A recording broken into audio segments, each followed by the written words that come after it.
বগুড়ায় কয়েদি পালানোয় সারা দেশে জেলখানায় নিরাপত্তা জোরদার, পুরনো কারা ভবনে বাড়তি সতর্কতা।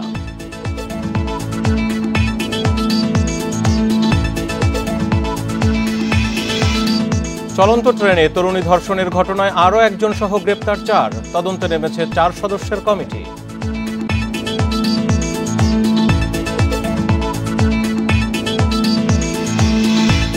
চট্টগ্রামে সরকারি 27 মন্ত্রণালয়ের বকেয়া 124 কোটি টাকা, সংযোগ বিচ্ছিন্ন করেও আদায়ে হিমশিম বিদ্যুৎ বিভাগ।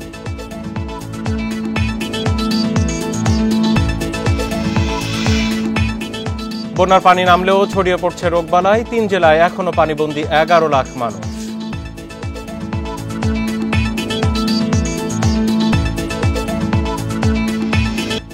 স্বাগত সমগ্র বাংলাদেশে, জাহিদুল বাশার আছে আপনাদের সাথে। আর এবার পুরো খবর। বগুড়ায় জেলখানা থেকে কয়েদি পালানোর ঘটনায় সারা দেশের পুরনো ভবনে থাকা কারাগারগুলোতে নেওয়া হয়েছে বাড়তি সতর্কতা।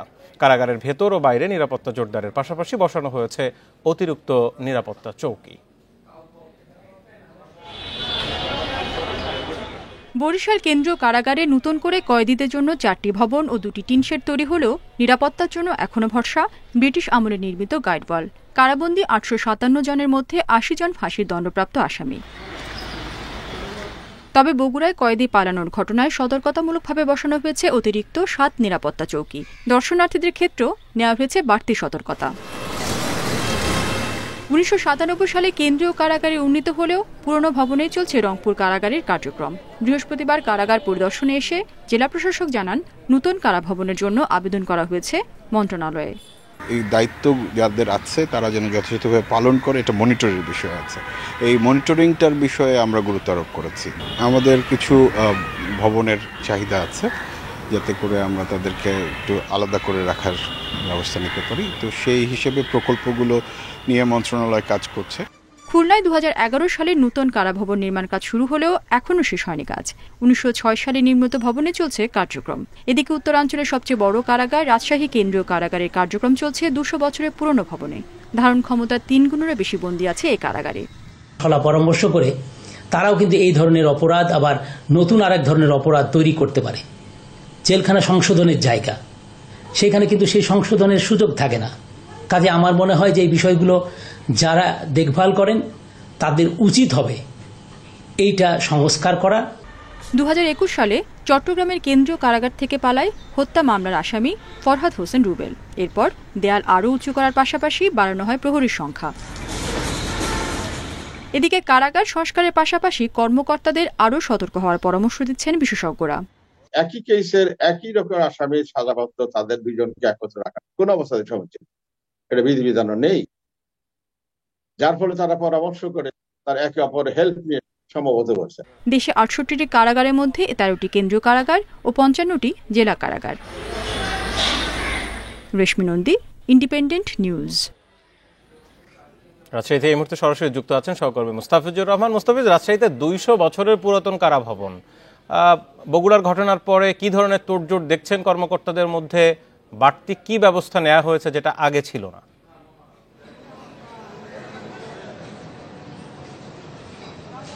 দেখুন, বগুড়া ঘটনার পরে সারা দেশেই কিন্তু একটি বাড়তি সতর্কতামূলক বার্তা কিন্তু সংশ্লিষ্ট মন্ত্রণালয় থেকে দিয়েছে। অর্থাৎ রাজশাহী যে সেন্ট্রাল কারাগার রয়েছে, অর্থাৎ কেন্দ্রীয় কারাগার রয়েছে, সেখানেও কিন্তু ঠিক একই বার্তা এসেছে। আমরা কথা বলেছিলাম, এখানে যারা ঊর্ধ্বতন কর্মকর্তা আছেন, অর্থাৎ ডিআইজি পিজন থেকে শুরু করে এখানে যে জেলার রয়েছেন, তাদের সঙ্গে কথা হয়েছে। তারা যে বিষয়টি বলছিলেন যে বগুড়ার অনাকাঙ্ক্ষিত ঘটনার পর থেকেই তারা কিন্তু প্রত্যেকটি কারাগারে বাড়তি সতর্কতা রেখেছেন। সেই সাথে কিন্তু তাদের সদস্য মোতায়েন এবং সদস্য যারা মোতায়েন থাকেন, বিশেষ করে রাতে যারা ডিউটি করে থাকেন, তারা কতটুকু সতর্কভাবে পালন করছেন না ডিউটিতে কোনো গাফলতি করছেন, সে বিষয়টি কিন্তু এখন তারা কঠোরভাবে নজরদারি করছেন। যে অর্থাৎ অনেক সময় দেখা গেছে যে রাত্রে যারা ডিউটিতে আছেন বা যারা প্রাচীর ডিউটি বলে, অর্থাৎ প্রাচীরের পাশে যারা ডিউটি করে থাকেন, তারা কতটুকু ডিউটি করেন না আদৌ তারা ডিউটি করেন কিনা, এই বিষয়গুলো কিন্তু কঠোরভাবে মনিটর করছেন এবং এই বিষয়গুলোর উপরে সবচেয়ে বেশি গুরুত্ব দেওয়া হচ্ছে। আর একটি বিষয় কিন্তু এখানে বলা হচ্ছে যে বিশেষ করে রাজশাহী যে কেন্দ্রীয় কারাগার, এখানে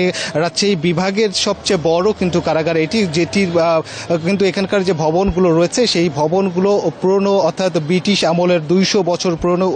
এখানে একটি যে লাল ভবন রয়েছে সেটি কিন্তু নির্মিত হয়েছে 1840 সালে এই ভবনটি নির্মিত হয়েছিল। এবং আমরা যতটুকু জেনেছি বিভিন্ন সূত্র থেকে, এখানে এই বগুড়া থেকে যারা দেয়াল টপকে বাইরে গেলেন ঠিক ওরকমই বিভিন্ন সবগুলো কারাগারের চতুর্পাশেই তো বড় দেয়াল, উঁচু দেয়াল আছে। এই দেয়ালের বাইরে কতজন কারারক্ষী থাকেন, ওয়াচ টাওয়ার কেমন আছে, একটু যদি খুলে বলেন।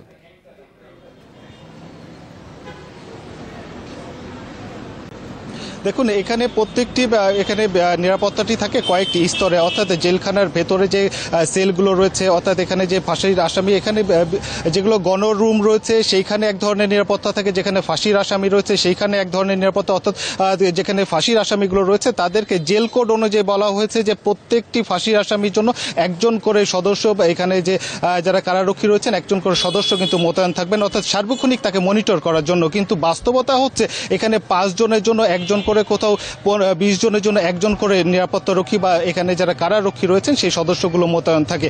অপরদিকে যদি বলা হয়ে থাকে কারারক্ষীর ভেতরে এবং বাইরে প্রত্যেকটি ওয়ালের দিকে, বিশেষ করে বাইরে যে সীমানা প্রাচীর রয়েছে সেখানে একজন করে সদস্য, দেখা গেছে রোস্টার ওয়াইজ তিনজন থাকছেন 24 ঘন্টা এটি দেখার জন্য। কিন্তু এখন বাস্তবতা হচ্ছে যে এখানে যারা বিশ্লেষকরা রয়েছেন তারা কিন্তু বারবার বলছেন যে এখানে ওয়াচ টাওয়ার, সেখানে সিসি ক্যামেরা সহ আধুনিক যে প্রযুক্তির সর্বোচ্চ ব্যবহার সেটি কিন্তু নিশ্চিত করতে হবে এই কারারক্ষী, এই যে কারাগারগুলো রয়েছে সেখানে। কিন্তু আদৌ কিন্তু সেগুলোর এখানে পরিলক্ষিত হয় না এবং এখানে অনেকটাই দেখা যায় যে সেই ঘাটতির কারণেই তো বগুড়া থেকে সেখান থেকে পালিয়ে যেতে পেরেছে। আপনাকে অনেক ধন্যবাদ, আপনি জানাচ্ছিলেন রাজশাহী কারাগারের বাইরে থেকে। সিলেট থেকে চট্টগ্রামগামী ট্রেনে তরুণী ধর্ষণের ঘটনায় পলাতক আরেক আসামিকে নোয়াখালী থেকে গ্রেপ্তার করেছে পুলিশ। ঘটনা তদন্তে রেল কর্তৃপক্ষ গঠিত 4 সদস্যের কমিটি এরই মধ্যে কাজ শুরু করেছে। 1 সপ্তাহের মধ্যে তদন্ত প্রতিবেদন জমা দেবে এই কমিটি। এদিকে ধর্ষণের শিকার তরুণীকে হাসপাতালে ভর্তি করা হয়েছে। বুধবার সিলেট থেকে উদয়ন এক্সপ্রেসে চেপে চট্টগ্রাম আসছিলেন এক তরুণী। আসন না পেয়ে তিনি ট্রেনের খাবারের বগিতে অবস্থান নেন। এই সময় ট্রেনের খাবারের সরবরাহ কাজে নিয়োজিত 4 কর্মী ওই তরুণীকে ধর্ষণ করে। ট্রেন চট্টগ্রাম পৌঁছালে জিআরপি থানায় মামলা করেন ওই তরুণী। রাতে 3 আসামিকে গ্রেপ্তার করে পুলিশ। পলাতক অপর আসামি আব্দুর রব রাসেলকে বৃহস্পতিবার ভোরে নোয়াখালী বেগমগঞ্জ থেকে গ্রেপ্তার করা হয়। তাদেরকে বিজ্ঞ আদালতে সোপর্দ করা হয়েছে, আর একটা অভিযানে আর গতকাল আটক হয়েছে। তো এই বিষয়টা আপনার যেহেতু অনুসন্ধানাধীন আছে এবং তদন্তাধীন আছে, এটা তদন্তাধীন বিষয়, এটা যথাযথ ব্যবস্থা নেওয়া হচ্ছে। গ্রেফতার 4 জনকে আদালতে হাজির করে প্রত্যেকের জন্য 7 দিন করে রিমান্ড চাইবে পুলিশ। এদের সম্পর্কে আগে কোনো অভিযোগ পাই নাই, আজকে অভিযোগ পেলাম। অভিযোগ পাওয়া মাত্রই আমরা আইনগত ব্যবস্থা নিয়েছি এবং আমরা এখন যেহেতু একটা ব্যবস্থা শুরু করেছি, আমরা চিন্তা করব যে অন্যান্য যারা এখানে আছে কাজ করে সবার ব্যাপারে পুলিশ ভেরিফিকেশন করার জন্য। ঘটনা তদন্তে রেলওয়ে গঠিত 4 সদস্যের কমিটি এরই মধ্যে কাজ শুরু করেছে। ঘটনার দিন ট্রেনে থাকা পুলিশ সহ সংশ্লিষ্টদের জিজ্ঞাসাবাদ করেন কমিটির সদস্যরা। ভিক্টিমের সাথে কথা বলবো, সবার সাথে আমরা আমাদের যে একটা তদন্তের জন্য যে যেসব দিক নির্দেশনা আছে আমরা সবগুলো অনুসরণ করব, তারপর সেটা যথাযথ নিয়মে আমরা সাবমিট করব। ধর্ষণের শিকার তরুণীকে চট্টগ্রাম মেডিকেল কলেজ হাসপাতালের 1 স্টপ ক্রাইসিস সেন্টারে ভর্তি করা হয়েছে। Independent news. এই খবর আরো বিস্তারিত চট্টগ্রাম থেকে আমার সাথে রয়েছেন সহকর্মী অনুপম শীল। অনুপম, এই যে ঘটনা এটা খুবই অ্যালার্মিং। একটি ট্রেনে এত লোকজনের মধ্যে খাবার বগিতে এই ধরনের ঘটনা ঘটেছে। একটু জানতে চাই যে এখানে যা ঘটলো সেক্ষেত্রে আপনি বিভিন্ন পক্ষের সাথে কথা বলে কোথায় কোথায় ঘাটতি মনে হয়েছে, যারা অভিজ্ঞ তারা কি বলছেন, কেন এই ঘটনা ঘটতে পারলো ট্রেনে?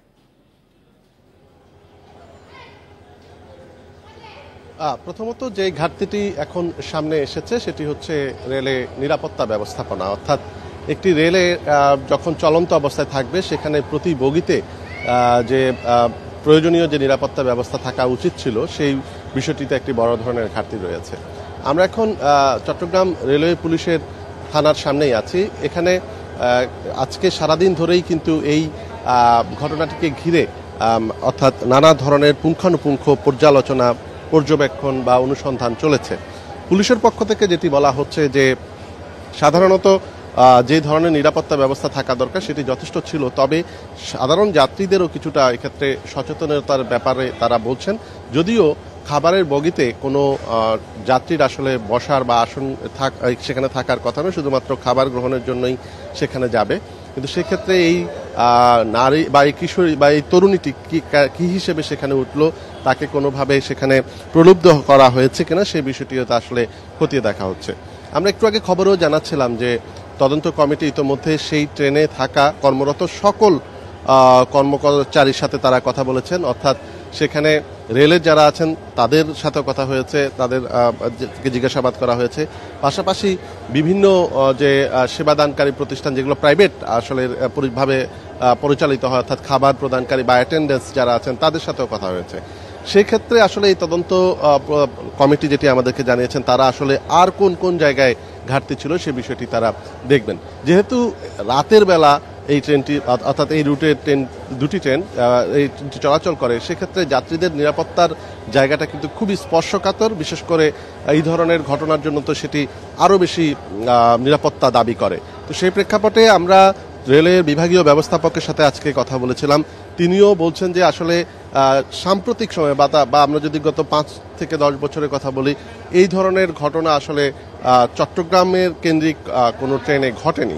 তাই তাদের জন্য এই ঘটনাটি এখন নতুন করে তাদেরকে ভাবাচ্ছে যে এখানকার সামগ্রিক নিরাপত্তা ব্যবস্থাপনা এখন থেকে হয়তো আরো বেশি। এর মধ্যে সরিয়ে দেওয়া হয়েছে, তার কি ধরনের ব্যর্থতা সামনে আসছে এবং যাদেরকে গ্রেপ্তার করা হয়েছে ধর্ষণের সাথে যারা অভিযুক্ত, তারা তো সবাই আসলে চুক্তিভিত্তিক ওই প্রতিষ্ঠানের লোক।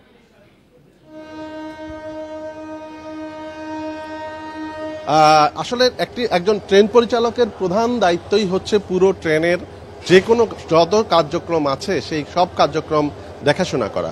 ট্রেন কর্তৃপক্ষ প্রাথমিকভাবে ধারণা বা যেটি বলছেন যে ট্রেনের পরিচালক সেই দায়িত্বটি পালন করতে ব্যর্থ হয়েছেন, সেজন্যই আসলে তাকে সাময়িকভাবে বরখাস্ত করা হয়েছে বলে আমাদেরকে বিভাগীয় রেলওয়ে কর্মকর্তা জানিয়েছেন, ব্যবস্থাপক জানিয়েছেন। এর বাইরে যারা মূলত আজকে অভিযুক্ত, এর মধ্যে 3 জনকে গতকালকেই গ্রেপ্তার করা হয়েছে এবং তাদের কে ইতোমধ্যে আদালতে সুপর্দ করে তাদের 7 দিন করে রিমান্ড চাওয়া হয়েছে, যদিও রিমান্ডের আদেশটি এখনো আসেনি।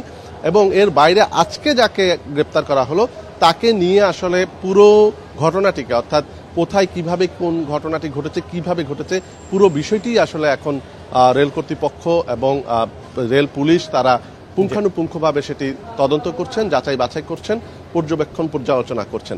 সেক্ষেত্রে হয়তো তাকেও হয়তো পরবর্তীতে আদালতে সুপর্দ করে বা আদালতের মাধ্যমে আবার রিমান্ডে নেওয়া হতে পারে বিস্তারিত খতিয়ে দেখার জন্য। পুরো ঘটনায় রেল পুলিশ, রেল কর্তৃপক্ষ বেশ এক ধরনের তোড়জোড়ের মধ্যে আছে, বেশ আলোচনার মধ্যে চলছে চট্টগ্রাম রেল বিভাগ। আপনাকে অনেক ধন্যবাদ। চট্টগ্রাম থেকে জানাচ্ছিলেন সহকর্মী অনুপম শীল। চট্টগ্রামে সরকারি 27 মন্ত্রণালয়ের অধীন বিভিন্ন সংস্থার কাছে 124 কোটি টাকার বিদ্যুৎ বিল বকেয়া পড়েছে।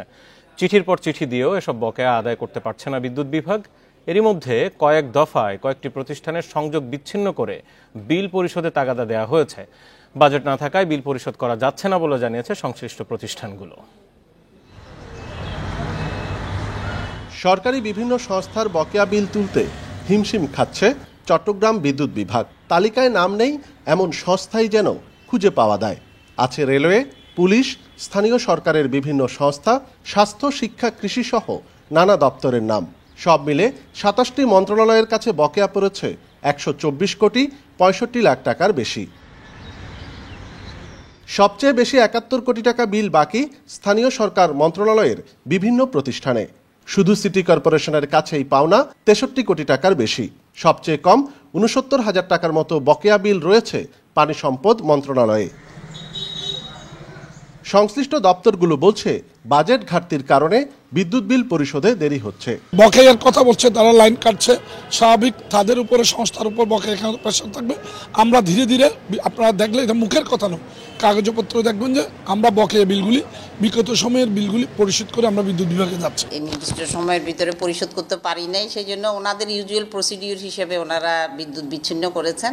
আমাদের যে বিদ্যুতের বাজেট ঘাটতি যেটুকু আছে সেটুকু পূরণ করে দেওয়ার জন্য মন্ত্রণালয়ে চিঠি দিয়েছি। বিপুল বকেয়ার কারণে চলতি অর্থ বছরের বাজেট বাস্তবায়নের সংকটে চট্টগ্রাম বিদ্যুৎ বিভাগ। সমস্যা এড়াতে সংশ্লিষ্ট মন্ত্রণালয়গুলোকে বিদ্যুৎ বিলের বরাদ্দ বাড়ানোর অনুরোধ করেছে তারা। 2 দফায় বিদ্যুতের দাম বাড়ছে, কনজামশনে বিদ্যুতের বেড়ে গেছে, যার ফলে আগের সেই বাজেটের মধ্যে তাদের কেউই ঠিক রাখতে পারে না, যার ফলে প্রত্যেকেরই বিদ্যুতের এই বিদ্যুৎ খরচটা বেড়ে গেছে।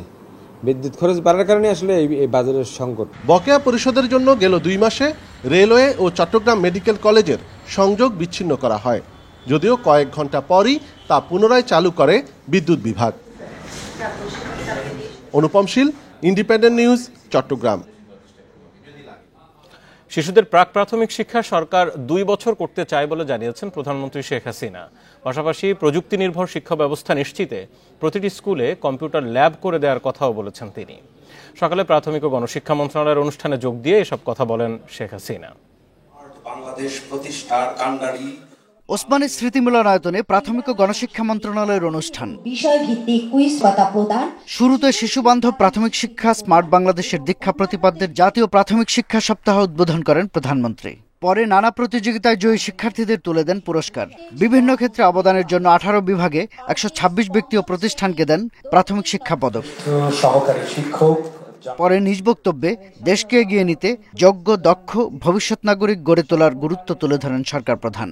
আজকের যুগটা হচ্ছে প্রযুক্তি যুগ, কাজে এই কম্পিউটার শিক্ষা আমরা যেমন ল্যাব করে দিচ্ছি, তাছাড়া কম্পিউটার ট্রেনিং এবং ইনকিউবেশন সেন্টারও করে দিচ্ছি। তো সেইভাবে আমরা আধুনিক প্রযুক্তি জ্ঞান সম্পর্ক একটা জনগোষ্ঠী আমরা গড়ে তুলতে চাই, সেই দিকে লক্ষ্য রেখে আমাদের সব ধরনের ব্যবস্থা আমরা নিয়েছি। শিক্ষার সার্বিক উন্নয়নে বঙ্গবন্ধুর সরকার থেকে শুরু করে আওয়ামী লীগের প্রতিটি সরকারের আমলে নেওয়া পরিকল্পনার উপরও আলোকপাত করেন তিনি। আমরা শিক্ষার কারিকুলাম আধুনিক প্রযুক্তি জ্ঞানের মধ্যে নিয়ে আসছি প্রত্যেক স্কুলে। ইতিমধ্যে আমাদের লক্ষ্য আছে যে প্রতিটি স্কুলেই আমরা কম্পিউটার ল্যাব করে দেব। প্রথমে এটা মাধ্যমিক থেকে শুরু করেছিলাম, এখন আমাদের লক্ষ্য আমরা প্রাইমারি থেকেই শুরু করে দেব এবং সেই সাথে প্রি প্রাইমারি আমরা চালু করি।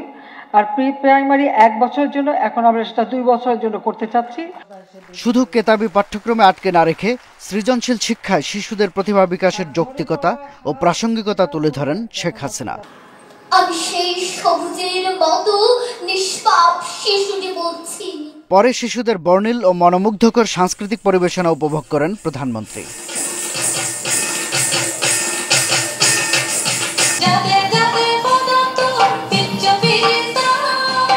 শাহাদাত স্বপন, ইন্ডিপেন্ডেন্ট নিউজ, ঢাকা। ত্রিপুরার মুখ্যমন্ত্রীর জন্য আম, ইলিশ মাছ আর রসগোল্লা পাঠিয়েছেন প্রধানমন্ত্রী শেখ হাসিনা। বৃহস্পতিবার দুপুরে ব্রাহ্মণবাড়িয়ার আখাউড়া স্থলবন্দর দিয়ে এসব উপহার সামগ্রী পাঠানো হয়। বাংলাদেশ সহকারী হাই কমিশনের প্রথম সচিব রেজাউল হক চৌধুরী বলেন, ভারতের ত্রিপুরা রাজ্যের মুখ্যমন্ত্রী মানিক সাহা ও রাজ্য সরকারের গুরুত্বপূর্ণ ব্যক্তিদের জন্যই প্রধানমন্ত্রীর পক্ষ থেকে এসব উপহার পাঠানো হয়েছে। এর মধ্যে 400 কেজি হাড়িভাঙ্গা আম, 50 কেজি ইলিশ মাছ ও 50 কেজি রসগোল্লা রয়েছে। এর মাধ্যমে ভারত ও বাংলাদেশের সম্পর্ক আরও সুদৃঢ় হবে। এর আগে 23 জুন প্রধানমন্ত্রীর জন্য 500 কেজি আনারস উপহার পাঠিয়েছিলেন ত্রিপুরার মুখ্যমন্ত্রী।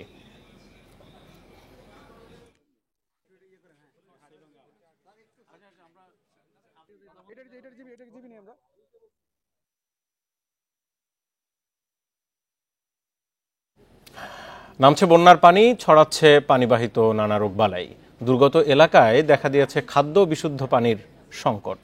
সড়ক ক্ষতিগ্রস্ত হওয়ায় এখনও স্বাভাবিক হয়নি যোগাযোগ ব্যবস্থাও। এদিকে সিলেট, সুনামগঞ্জ ও মৌলভীবাজারে এখনও পানিবন্দী প্রায় 11 লাখ মানুষ। মৌলভীবাজারের কুলাউড়া, জুড়ি ও বড়লেখা সহ 5 উপজেলার বন্যার পানি নামছে ধীর গতিতে। বিভিন্ন সড়ক থেকে পানি না নামায় এখনও স্বাভাবিক হয়নি যোগাযোগ ব্যবস্থা। হাওড়া অঞ্চলে বাড়িঘরে পানি থাকায় এখনও আশ্রয়কেন্দ্রে আছেন প্রায় 7,500 মানুষ। বন্যা দুর্গত এলাকায় খাবার ও বিশুদ্ধ পানির সংকট দেখা দেওয়ার পাশাপাশি ছড়াচ্ছে পানিবাহিত নানা রোগ।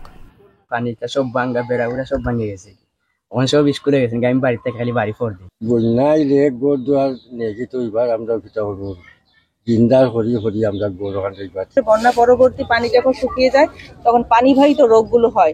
এই কারণে আমরা মেডিকেল টিমের সংখ্যা আরো বাড়িয়ে দিয়েছি এবং যে যাদের ওনাদের জন্য বিশেষ করে ব্লিচিং পাউডার, ওরসালাইন এই জাতীয় যে বিষয়গুলো সেগুলো আমরা সর্বাত্মক আমাদের মজুতও আছে, আমরা তাদেরকে পৌঁছে দিচ্ছি। এদিকে পাহাড়ি ঢল ও বৃষ্টি কমে আসায় সিলেটের সব উপজেলা থেকেই নামতে শুরু করেছে পানি। পরিস্থিতি মোকাবেলায় ত্রাণ সহায়তা, মেডিকেল ক্যাম্প সহ জরুরি সেবা অব্যাহত রেখেছে উপজেলা প্রশাসন। তবে এখনও সিলেট নগরী ও 12টি উপজেলা মিলিয়ে প্রায় 7 লাখ মানুষ বন্যা কবলিত। বিভিন্ন আশ্রয়কেন্দ্রে আছেন 12,000-এর বেশি মানুষ। পানিবাহিত রোগে সবচেয়ে বেশি আক্রান্ত হচ্ছে শিশু ও বয়স্করা। পানি কমছে, আমরা তাও তো আছে, আপনার বারো হইলে তো আপনার সব জায়গায় যাওয়া লাগে, খাওয়া দাওয়া করলে বাথরুম করে আপনার যাওয়া লাগে, আপনার আর গা হয়ে গেছে পাও। সুনামগঞ্জে তাহিরপুর, বিশম্ভরপুর, দোয়ারাবাজার, শান্তিগঞ্জ ও ছাতকে অন্তত লক্ষাধিক মানুষ এখনও পানিবন্দী। যোগাযোগ ব্যবস্থা ভেঙে পড়ায় ভোগান্তিতে স্থানীয়রা। রেশমি নন্দী, ইন্ডিপেন্ডেন্ট নিউজ। এদিকে বন্যা ও পাহাড়ি ঢলে সুনামগঞ্জে ভেঙে পড়েছে বেশিরভাগ সড়ক। পানির প্রবল তোড়ে ক্ষতিগ্রস্ত হয় সেতু ও কালভার্টও। দ্বিতীয় দফায় বন্যার 9 দিন পেরোলেও স্বাভাবিক হয়নি যান চলাচল, এতে দুর্ভোগে পড়তে হচ্ছে স্থানীয়দের। শীঘ্রই সংস্কার শুরুর আশ্বাস এলজিইডি কর্তৃপক্ষের।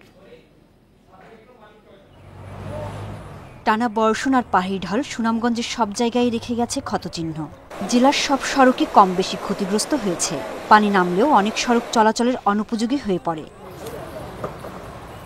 বানের পানিতে ডুবে থাকায় সুনামগঞ্জ পৌর এলাকার বেশিরভাগ সড়কে ভাঙন দেখা দেয়। কোথাও উঠে গেছে পিচ কংক্রিট। জেলা সদর থেকে ছাতক দোয়ারা বাজারের একটি অংশ স্রোতের তোড়ে ভেঙে যায়। তাহিরপুর, বিশম্ভরপুর, দোয়ারা বাজার, জামালগঞ্জ, ছাতক, দক্ষিণ সুনামগঞ্জ উপজেলার কাঁচা পাকা সড়কে রয়েছে অসংখ্য ছোট বড় গর্ত। যানবাহন কিংবা মানুষের চলাচলে ভোগান্তির কোনো শেষ নেই। গাড়ি ঘোড়া আইতে পারেন না, রাস্তা বাই দিয়ে গাড়ি ঘোড়া আইতে, আমরা নিজে আইতে পারেন না, গাড়ি ঘোড়া চলেন না। যোগাযোগ অবস্থা খুবই খারাপ। ওই দেখেন এখন আমরা হসপিটালে দেখা আইতে হয়, কিন্তু রুগী নিয়ে যাওয়াটা খুবই সমস্যা। মনগার ভিতরে 2টা রাস্তা, এই যে নদী সুরমার করতে ভাঙ্গিয়া। পানি পুরোপুরি নামলে ক্ষয়ক্ষতির আরও তথ্য পাওয়া যাবে। অর্থ বরাদ্দ পেলেই এসব সড়ক সংস্কারের কাজ শুরু করবে এলজিইডি কর্তৃপক্ষ। বন্যার ক্ষয়ক্ষতির বিবরণটা পূর্ণভাবে উঠে আসবে। তবে আমরা আনুমানিক ধারণা করতেছি 140 থেকে 160 কিলোমিটার রাস্তার এবং অন্যান্য কিছু স্ট্রাকচার, বিশেষ করে তাদের অ্যাপ্রোচ নষ্ট হয়েছে এবং কোনো কোনো রাস্তা অ্যাপ্রোচের ব্রিজ, কালভার্ট, টপ স্ল্যাব নষ্ট হয়েছে। বন্যায় জেলায় প্রায় 150 কিলোমিটার সড়ক ক্ষতিগ্রস্ত এবং এতে আর্থিক ক্ষতি 400 কোটি টাকা। Independent news.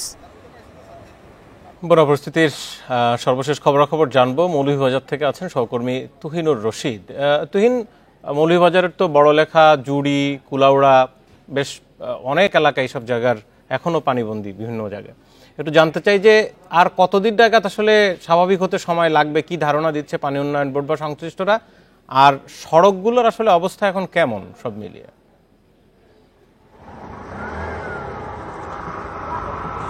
দেখুন, আসলে মৌলভীবাজারের যেটি আপনি বলছিলেন যে 3 উপজেলা কুলাউড়া, জুড়ি এবং বড়লেখা, এই 3 উপজেলার বন্যা পরিস্থিতি কিন্তু খুবই ধীর গতিতে পানি নামছে।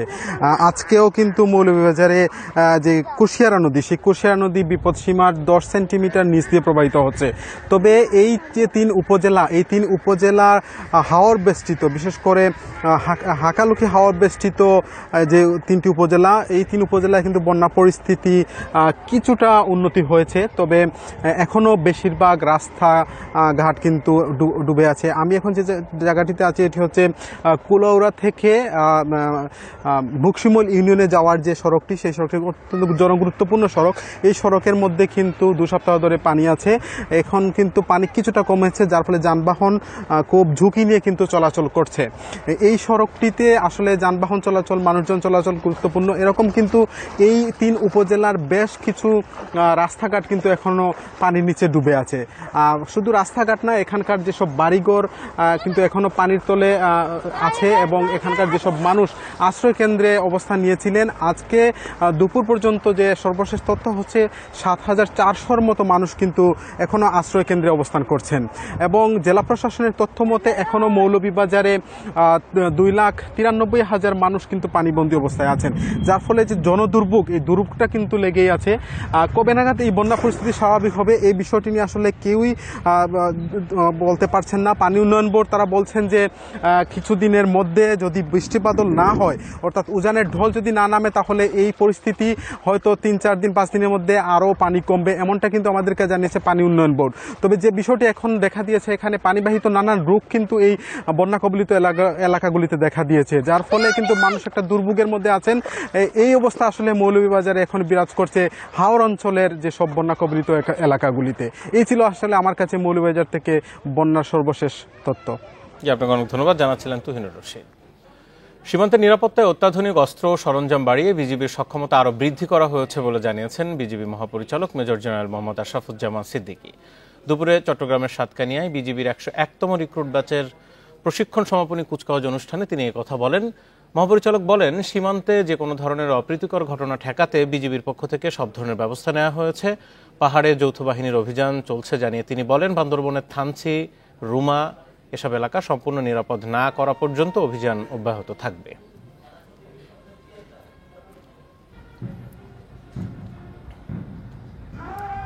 বস্তুনিষ্ঠ নিরপেক্ষ সংবাদে কোনো ছাড় দেবে না ইন্ডিপেন্ডেন্ট টেলিভিশন।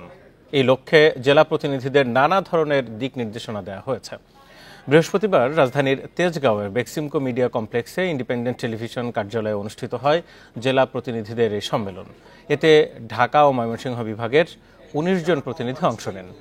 দিনব্যাপী কর্মসূচিতে টেলিভিশন, সাংবাদিকতা ও ডিজিটাল মিডিয়ার কারিগরি নানা বিষয়ে তাদের দিক নির্দেশনা দেওয়া হয়।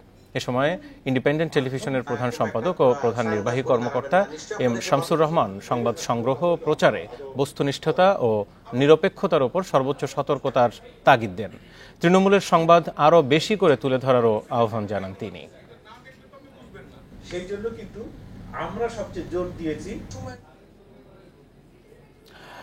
21 পদকপ্রাপ্ত সাংবাদিক হুমায়ুন কবির বালু হত্যা মামলার পুনঃ তদন্তের দাবি জানিয়েছেন খুলনার সাংবাদিক নেতারা। দুপুরে তার 20তম মৃত্যুবার্ষিকীতে নগরীর 7 রাস্তার মোড়ে মানববন্ধনে এই দাবি জানানো হয়।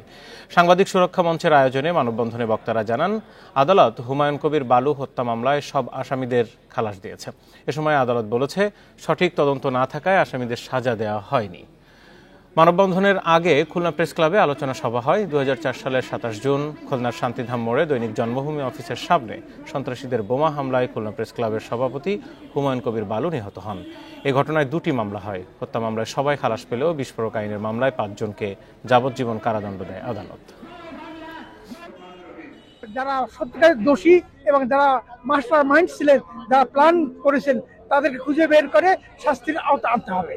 আমরা সকল পেশাজীবী সাংবাদিকরা হুমায়ুন কবির বালুর পূর্ণ তদন্ত এবং বিচারের দাবি করছি। চাঁপাইনবাবগঞ্জের নাচলে আমবাগান পরিদর্শন করেছেন 13 দেশের রাষ্ট্রদূত সহ বিশ্ব ব্যাংক, আন্তর্জাতিক কৃষি উন্নয়ন তহবিল ও জাতিসংঘের বিশ্ব খাদ্য কর্মসূচির কর্মকর্তারা। দুপুরে উপজেলার কেন্দ্রবোনা এলাকায় তাদের বাগান ঘুরিয়ে দেখান কৃষিমন্ত্রী ডক্টর আব্দুস শহীদ। আম রপ্তানি বাড়াতে এই উদ্যোগ নেওয়া হয়েছে জানিয়ে মন্ত্রী বলেন, দেশে যে পরিমাণ আম উৎপাদন হয় সেই তুলনায় রপ্তানি হয় অনেক কম। এই সফরের পর বিশ্ববাজারে দেশীয় আমের প্রবেশ আরও বাড়বে বলে আশা প্রকাশ করেন কৃষিমন্ত্রী। তিনি আরও বলেন, বিদেশে রপ্তানির জন্য বর্তমানে উত্তম কৃষি চর্চা বা গ্যাপ পদ্ধতি অনুসরণ করে চাঁপাইনবাবগঞ্জে আম উৎপাদন হচ্ছে। চাঁপাইনবাবগঞ্জে 3.5 লাখ টনের বেশি আম উৎপাদন হয়। এর মধ্যে গত বছর 3,500 টন আম রপ্তানি করা হয়েছিল।